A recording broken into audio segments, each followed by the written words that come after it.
Hi there, everybody. Here we go. This is Erica Merrill, and I am the founder of Perfect Legal Video. And it's Friday afternoon around 3 p.m., and that means we are going live with Attorney Joseph Nivin out of New York City. Very excited to see you today. Thanks so much for joining us. I understand we have a really cool topic today. Yes. We're going to be talking about what happens if a caseworker comes to your door.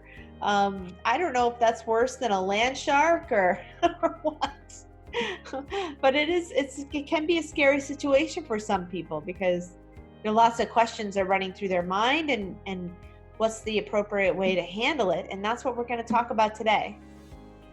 Yes. So, do you have to let them in your house is one of the first questions that I know you get all the time when people are faced with this situation. Yes, technically you do not, and they need to get a warrant.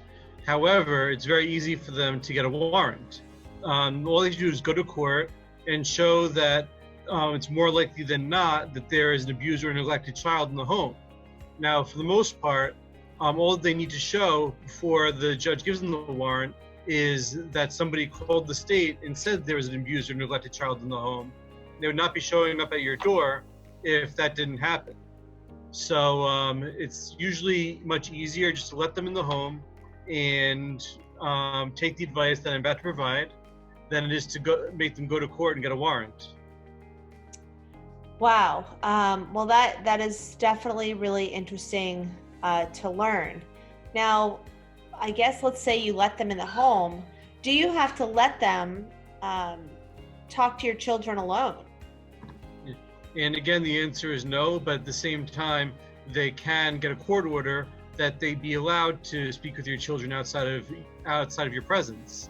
So usually the safer course is just to allow them to speak to your children outside of your presence, even though it's very unpleasant.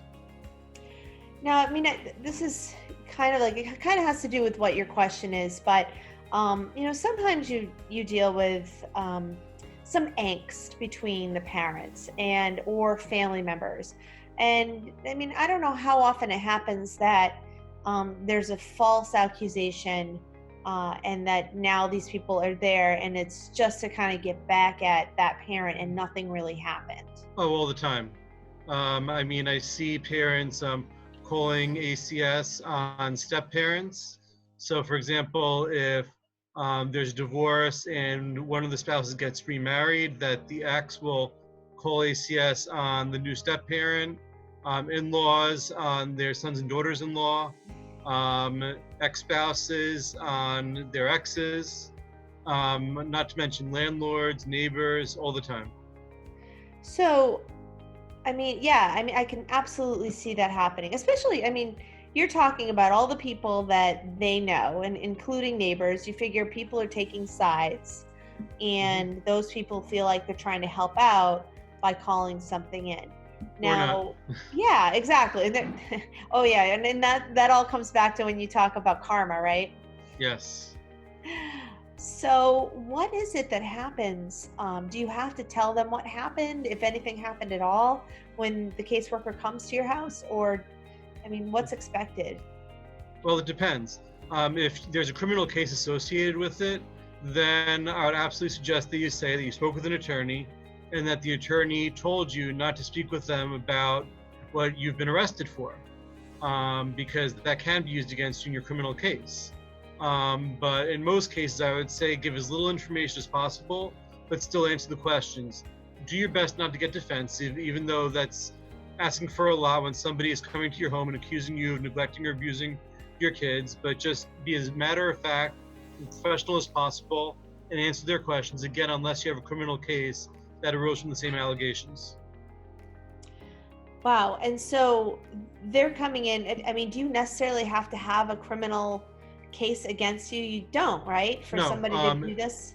And most people that are subject to these investigations don't. There's a lot of things that are abuse and neglect that are not necessarily criminal offenses. Like a pretty common example is an allegation that you have a dirty home. Now, of course, there are extreme cases where that might constitute endangering the welfare of a child, But in most cases, even though that could constitute neglect, it's not a criminal offense. And then, of course, there are plenty of cases where there's been a call made to what's called the State Central Registry, where people called to make allegations of abuse or neglect, but nobody called the police. And that could be a reason why there's no criminal case, but there is a child protective investigation. Wow, I never even thought about that. Somebody having a dirty home, and then they have to kind of, I guess we all have a little bit of clutter sometimes when you have kids, right? Right. Well, there's a very wide spectrum between not having a perfect home and having it be neglectful. Of course, attorneys do joke with each other that we'll see neglect petitions where there's actually an allegation that there are dirty dishes in the sink. And I'm sure that everybody at some point has dirty dishes in their sink. But for the most part, these allegations of dirty home are much more than that, like where there's exposed wiring, where there's an infestation of rodents, where there's urine and feces on the floor. That's usually what we see when people actually take parents to family court. Right. You just think about an episode of Hoarders or something horrible like that, where, and I actually had a neighbor one time that you couldn't even practically open her door. She had a tiny 420 square foot place, and you just couldn't even open the door. It was so cluttered and dirty and cat food smelling. And I guess I'm imagining that that's the kind of thing that they're worried about. And who would want to live in a situation like that? Right. Well, there are a lot of situations that lead to it. Like, I just did an appeal where my poor client was a single mother of 3 kids, one of whom had special needs. And looking at that, it would be very difficult to keep the home sanitary. And then I had another one where it was, one parent was disabled from diabetes and the other one was working very long hours in order to support the family by herself. And then they also had a child who was autistic. So one could imagine that would make things very difficult. And then there are plenty of other situations where it's parents with mental illness that directly interfere with the ability to maintain a sanitary home. No, yeah, and that's true. And we all get busy, and we all know that there are weeks where it's like, oh my gosh, we had the holidays and I was like crazy and I didn't fold my clothes for 2 weeks. And right. So yeah, I totally get that. And, I'm glad that there's people like you helping defend, where something might not be the usual, or, it might be that there's some extenuating circumstances just in the way that they live and how much one person can handle when you're trying to do everything at once, and you just really don't have enough hours in the day. I know we've definitely all felt that way. Oh, absolutely. In most of those cases, though, when parents are willing, there are services that are available to them that could help with that. For example, if there are disabled children in the home, there are agencies that can help with the day-to-day, because in many cases it would be too difficult for anybody to manage. Oh, yeah, absolutely. Now, I hear that one of your questions that you get quite often is, do you have to let the caseworker go to the daycare or the school of the child? Yeah, and the answer is, even though of course you can say no, it's usually not in your best interest. That's another thing that's very uncomfortable because it's humiliating. And if it's an older child, it could also be humiliating for the child. But in most cases, it's not really in your best interest to try to stop the caseworker from doing that. It sounds like, from what you're saying, it's better to just cooperate and not try to hide anything and just kind of let things happen. But then, what happens? Do you need an attorney in these types of situations? Most people going through it do not have attorneys during the investigation, but most attorneys will say that people usually end up in a better place if they have an attorney that's experienced with these kinds of cases. In fact, there's actually a movement right now for there to be a right for people to have attorneys, even at public charge if they can't afford it, during the investigation stage, because usually people end up a lot better if they have legal counsel while they're being investigated. That makes a lot of sense. Now, what happens if they ask you to come to their office? Yeah. The type of conference that it is will help you to ascertain what they're looking for. If they call it a family team conference, then it's more likely that they're going to talk about things like services for your family to help to make better whatever it is that led to their involvement. But if they call it what's called a child safety conference, that probably means that they're thinking about taking you to family court, where they're actually trying to get court orders against you. Like in the most extreme circumstance, it would be an order that your children be placed in foster care. And then at the less extreme spectrum, it could just be supervision over your family by court order. But no, if it's a child safety conference, they may not let an attorney into the room, but many attorneys have connections to social workers that could provide you with somebody who's on your side in that room, and that could be something that will be a benefit to you. Well, that's good. So you're saying you can bring an attorney to the meeting? Well, from what I've seen, they may not actually let the attorney in. They're more likely to have the attorney actually stay outside and let you go out and ask questions, but they will allow a social worker into the room, and many attorneys have connections to social workers that could accompany you to the meeting. I see. And then they can prep you ahead of time of the meeting on what's going to happen and what might be asked and what you should do in all of the different circumstances. Yeah. In most cases, if they schedule a child safety conference, they've pretty much already decided what they're going to do. What a social worker or someone who's on your side can really help with is to ensure that you don't feel all that alone. What I see happen more often than should happen is that a person walks in and they say, we're going to go to court and try to take your kids away, so come to court this afternoon. And then when the person reacts, then believe it or not, they'll actually allege that you're mentally ill based upon your reaction to that, or say, oh, you need anger management because you got really upset that we told you that you walked into a room with a whole bunch of people, all of whom were talking about why it is that we're going to go to court today and ask that your kids be taken away. I'm sure that you can see that my voice being raised right now because I think it's absolutely absurd. Yeah. I've even seen, I had someone that brought her mother into the room, and when, of course, the mother got upset, they said, oh, now the maternal grandmother can't be the foster parent because you got upset that we said that we were going to take your daughter's child away from you.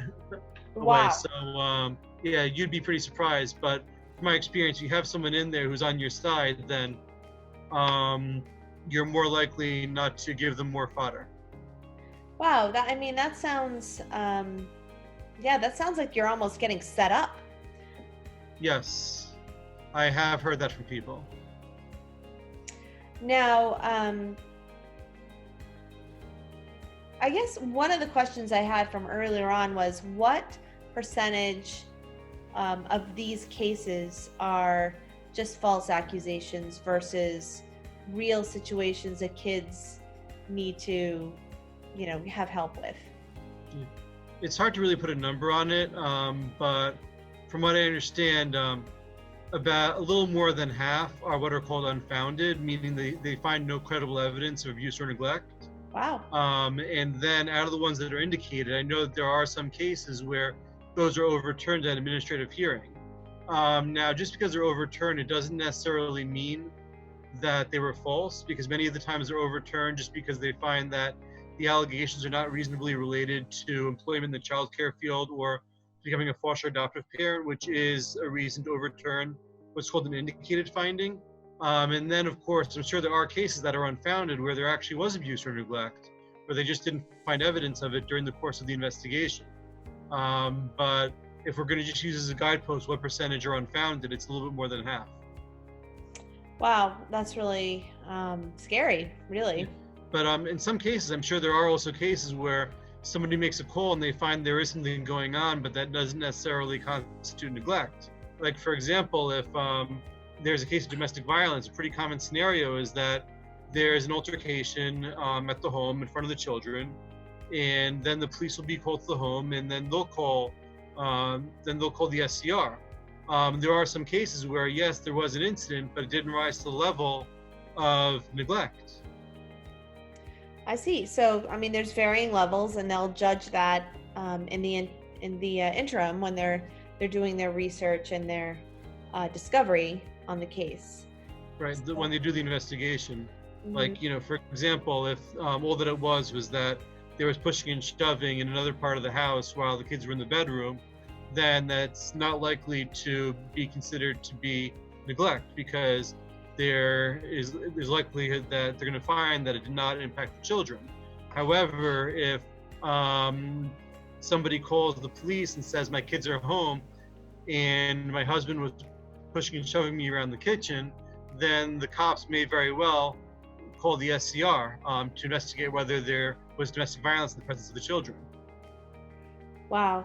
Well, that's good. I mean, do you have any examples of this type of situation that you've gotten involved and helped out with? Yeah. Well, one that I think about, which shows why it is that it's good to have an attorney advising you during the investigation that's familiar with this. I had a client who retained a criminal attorney when there were allegations that were called in against her of mental illness. And for the most part, criminal defense attorneys will advise their clients to be a little bit more adversarial against police than somebody would be advised to act when there's a caseworker investigating you for abuse or neglect. And he had the person who was going to become my client treat the caseworker as if they were the police and as if she were being investigated criminally. So she was adversarial, and not only did they end up indicating her, meaning they conclude there was credible evidence of abuse or neglect, but they also took her to family court. They ended up withdrawing the case, but when she sought a fair hearing to try to reverse the indication, they were very, very adversarial against her in a way that I've never seen. And a lot of it was that they were probably reacting to the way that she behaved on the advice of her attorney. So while I was representing her in the fair hearing, she got another call, and I told her to not be as adversarial, and they ended up unfounding it. So she told me, I'm so glad that this time around I acted in the way that you told me to act instead of the way that I acted the first time around, because I got a completely different result. So it goes to show that having good advice from somebody that knows the system can really benefit you in the investigation. I mean, that's amazing. And I feel like every single interview, we have at least one point of the interview where we talk about somebody having a better outcome because they just acted appropriately instead of going crazy. And yeah, Right. it's definitely hard if somebody's accusing you, especially if you didn't do it, of something, and then they want to take your kids away. That's really difficult. But how you handle it, if you're classy and you keep your head about you, I feel like you're right. The judges really respect that more than somebody that just goes off the handle all the time, and it just really wastes a lot of everybody's time and causes more anxiety and annoyance for everyone Right. involved, the attorneys, the judge, everyone. Right. So, I mean, that's really good. Do you think there's anything that we missed on this topic? Because we've gone through a lot of the aspects. I mean, do you want to talk more about mental illness and autistic children? I know that that's come up a couple times where, it's just a lot of extra work when you're helping somebody with special needs.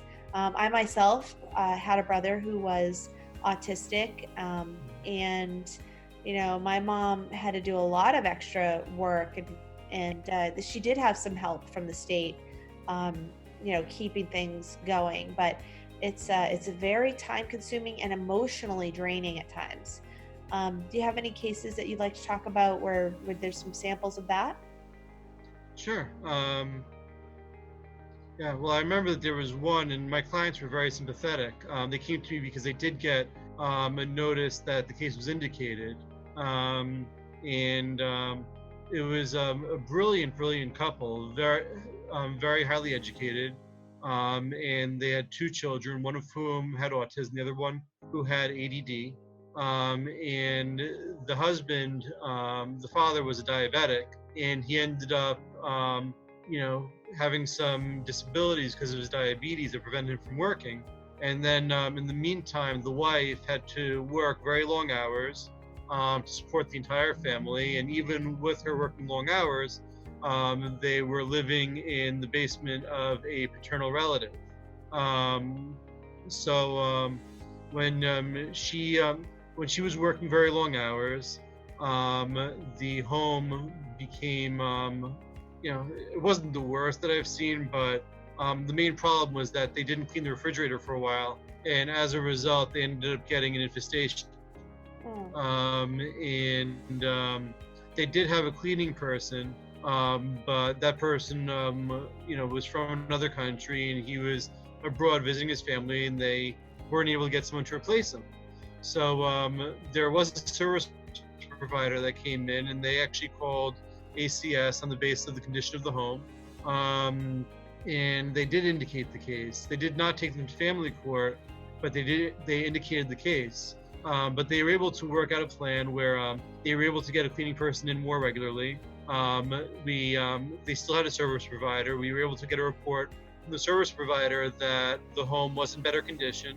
And as a result, we were able to get the conclusion changed to unfounded, because there's really no need to continue to have this record, because the situation that led to ACS involvement had been remedied, and there was really no connection to getting employment in the child care field or becoming a foster adoptive parent.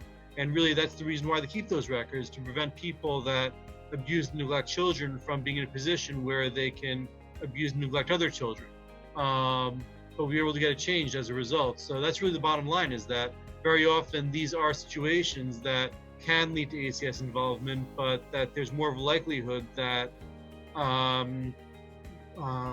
that people can end up with clean records if the conditions are remedied in an appropriate way. I mean, that makes a lot of sense. So, so that's really, really good examples, and it just sounds like everybody, like sometimes life gets a little crazy, and certain things fall behind, and you don't even realize it until I guess you get a case manager knocking at your door. But I mean, hopefully, best case scenario is just kind of keep stock of what's happening in your home. And, for the other stuff that you were talking about, I mean, it sounds like you really can't plan for somebody getting in a fight with you and being drunk and belligerent, and the kids witnessing that or being put in danger. And those are the really unfortunate cases. Well, there is very significant case law which says that it's not neglect to be a domestic violence victim. Until around the early 90s, there were kids, unfortunately, in New York City that were removed from their parents for being exposed to domestic violence, and it doesn't seem like they really distinguish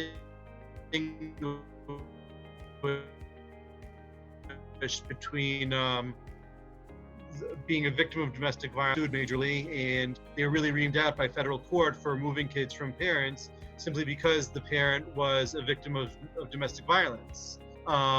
So it is neglect to, in many cases, I should say, not in all cases, but in many cases, to perpetrate domestic violence in the presence of children. But there is case law that protects victims from being accused of neglect just because they're victims of domestic violence.